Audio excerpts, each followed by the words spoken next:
وہ کون آدمی ہے جس نے اللہ تبارک و تعالیٰ کو 70 سال سے ناراض کیے ہوئے ہے؟ تم جماعت سے نکل جاؤ، تمہاری وجہ سے بارش نہیں ہو رہی ہے۔ وہ آدمی تو سمجھ گیا کہ وہ تو میں ہی ہوں، بس چپ کے وہ دعا کرنے لگا، توبہ کرنے لگا، اللہ سے معافی مانگنے لگا، کہنے لگا کہ اللہ تو مجھے معاف فرما دے، میں تجھے اب کبھی ناراض نہیں کروں گا، تیری نافرمانی کبھی نہیں کروں گا، اللہ تعالیٰ تو میرے خطاؤں کے اوپر پردہ ڈال دے، اللہ رب العالمین تو مجھ گناہگار کو ذلیل ہونے سے، رسوا ہونے سے اے اللہ تو بچا لے، اب میں تجھے کبھی ناراض نہیں کروں گا۔ اللہ رب العالمین کو منانا بڑا آسان ہے، اپنے دل کو نرم کیجئے، اللہ رب العالمین کے سامنے سر بسجود ہو جائیے، اللہ رب العالمین کے سامنے اپنے خطاؤں کا، اپنے گناہوں کا، اپنے کیے دھرے کا اعتراف کر لیجئے، پشیمان ہو جائیے، قبول کر لیجئے کہ اے اللہ میں نے غلطی کی ہے، اور وعدہ کر لیجئے کہ اے اللہ اب دوبارہ میں غلطی نہیں کروں گا، اللہ سے استغفار کر لیجئے کہ اے میرے مولا، اے رب کریم، اے تو گناہوں کو بخشنے والے غفار، تو میرے خطاؤں کو معاف فرما، میں کبھی غلطی نہیں کروں گا۔ بے شک اللہ سبحانہ و تعالیٰ اپنے بندوں کو معاف کر دیتا ہے، اور اتنا معاف کرتا ہے، اللہ کے نبی صلی اللہ علیہ وسلم کی پیاری حدیث سے پتہ چلتا ہے کہ اللہ تعالیٰ توبہ کرنے والے بندے کو اس قدر معاف فرماتا ہے کہ اس کے خطاؤں کو معاف کر دیتا ہے، اور گناہوں کی جگہ پہ نیکیاں لکھ دیتا ہے۔ سبحان اللہ، گناہوں کی جگہ پہ نیکیاں لکھ دیتا ہے۔ اگر ہمارے دل کے اندر سچائی ہے تو ہماری خطائیں معاف ہوتی ہیں، ہماری دعائیں ضرور قبول ہو جاتی ہیں۔ بات یہاں سے نکلی تھی، میں یہ سوال کرنا چاہتا ہوں کہ حضرت موسیٰ علیہ السلام کے زمانے کا وہ گناہگار انسان ابھی اپنے اس محفل سے اٹھا نہیں ہے، اور بارش ہونے لگی، اللہ تبارک و تعالیٰ کے پیارے پیغمبر تعجب میں پڑ گئے کہ اللہ رب العالمین کا کہنا تھا کہ وہ ظالم انسان، وہ گناہگار انسان جب مجلس سے نکل جائے گا تب بارش ہوگی، ابھی تو کوئی نہیں نکلا اور بارش ہو رہی ہے۔ موسیٰ علیہ السلام کو اللہ تبارک و تعالیٰ بتلایا، وہ تو کلیم اللہ تھے، اللہ تعالیٰ ان سے بات کرتا تھا۔ فرمایا میرے اس 70 سال کے گناہگار بندے نے توبہ کر لیا، میرے اس 70 سال کے گناہگار پاپی ظالم بندے نے مجھ سے معافی مانگ لی، میں نے اس کے گناہ کو معاف کر دیا، اور اس کے آبرو کو بچا لیا، اس کو رسوا ہونے سے بچا لیا۔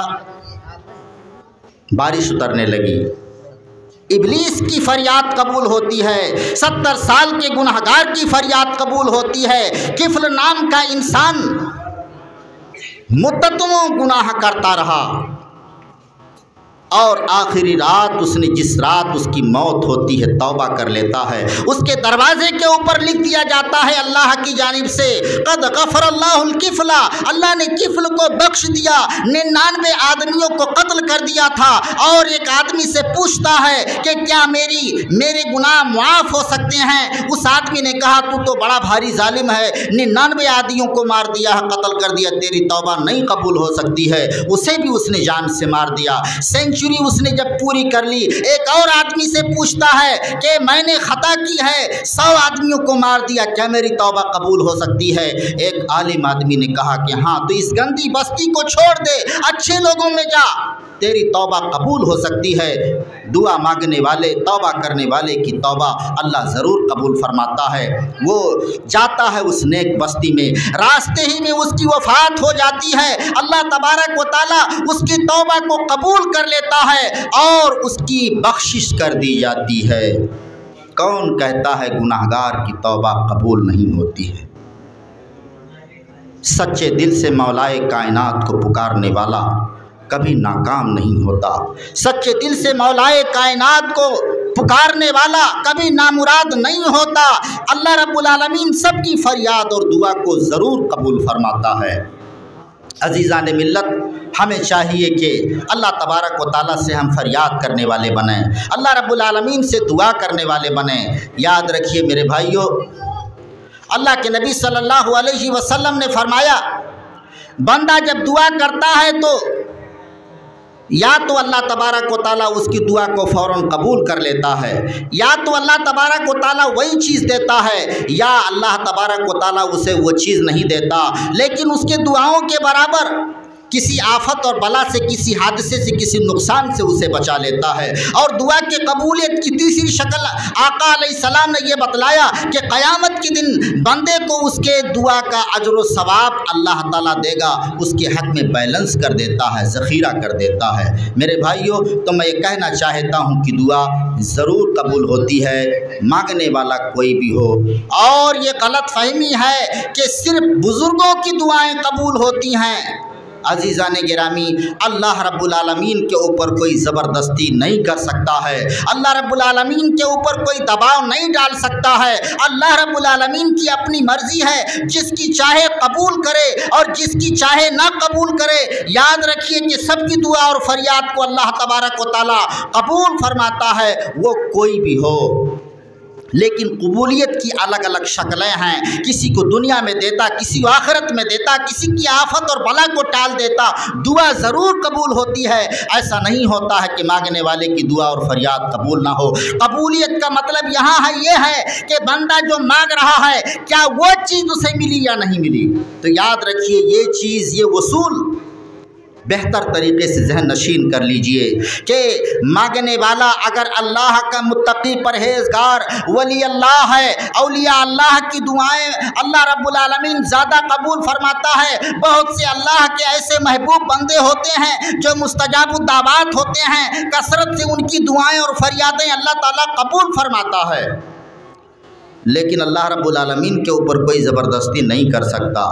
یاد رکھیے حضرت ابراہیم خلیل اللہ، انہوں نے حشر کے میدان میں اپنے باپ آزر کو دیکھیں گے۔ آزر وہ تھا جو بت بناتا تھا، بت کی تجارت کرتا تھا، بت کی عبادت کرتا تھا۔ اللہ تبارک و تعالیٰ کو یہ چیز قطعاً پسند نہیں کہ اللہ کی ذات کے اندر، اس کی صفات کے اندر، اس کی عبادت کے اندر کسی کو شریک ٹھہرایا جائے، اللہ کا پارٹنر کسی کو مانا جائے۔ یہ اللہ رب العالمین کو نہیں برداشت ہے، یہ خطا اللہ رب العالمین نہیں معاف کرے گا۔ اس کا اعلان ہے قرآن مجید کے اندر،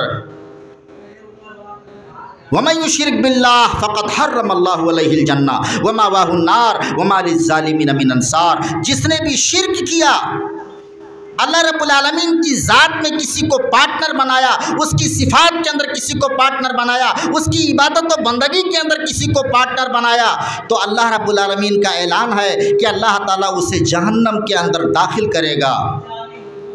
جنت اس کے اوپر حرام ہے، اس کا ٹھکانہ جہنم ہے۔ حضرات گرامی، تو حضرت ابراہیم علیہ السلام اپنے باپ کو دیکھیں کہ جو دنیا میں ایمان نہیں لایا تھا، ذلیل اور رسوا حشر کے میدان میں دیکھیں گے، اللہ تعالیٰ سے دعا کرنے لگیں گے۔ باپ ہے، ہر شخص کو فطری طور پر محبت ہوتی ہے، دعا کرنے لگیں گے تو اللہ تبارک و تعالیٰ ابراہیم علیہ السلام کی یہ دعا نہیں قبول فرمائے گا۔ کیوں؟ اس لیے کہ اللہ تبارک و تعالیٰ کا یہ وصول ہے کہ جو ایمان نہیں لایا آخرت میں وہ کامیاب نہیں ہو سکتا، جو ایمان نہیں لایا اللہ کی جنت کے اندر وہ داخل نہیں ہو سکتا۔ ہمارے پیارے محبوب، پیارے پیغمبر کہ اللہ کے بعد اگر کسی کا رتبہ ہے، اللہ رب العالمین کے بعد اگر کسی کا مقام ہے تو وہ ہمارے آقا پیارے مصطفیٰ حضرت محمد رسول اللہ صلی اللہ علیہ وسلم کا مقام و مرتبہ ہے کہ ان کے شان کو نہ کوئی فرشتہ پہنچ سکتا، نہ کوئی جنات پہنچ سکتا، نہ کوئی ولی اللہ پہنچ سکتے ہیں۔ سب سے اعلیٰ رتبہ اور مقام اگر کسی کا ہے اللہ کے بعد تو وہ ہمارے پیارے نبی محمد صلی اللہ علیہ وسلم ہیں۔ ایک مرتبہ ہمارے پیارے نبی صلی اللہ علیہ وسلم نے دعا کیا، بہت ساری دعائیں کی ہیں لیکن ایک دعا کا یہاں بیان ہو رہا ہے۔ ہمارے پیارے آقا صلی اللہ علیہ وسلم نے دعا کیا کہ اے اللہ میری امت ڈوب کر کے نہ مرے، اے اللہ میری پوری امت ڈوب کر کے نہ مرے۔ دوسری دعا فرمائی اے اللہ میری پوری امت قحط سالی کی شکار نہ ہو۔ تیسری دعا فرمائی اے اللہ میری امت آپس میں جھگڑا نہ کرے۔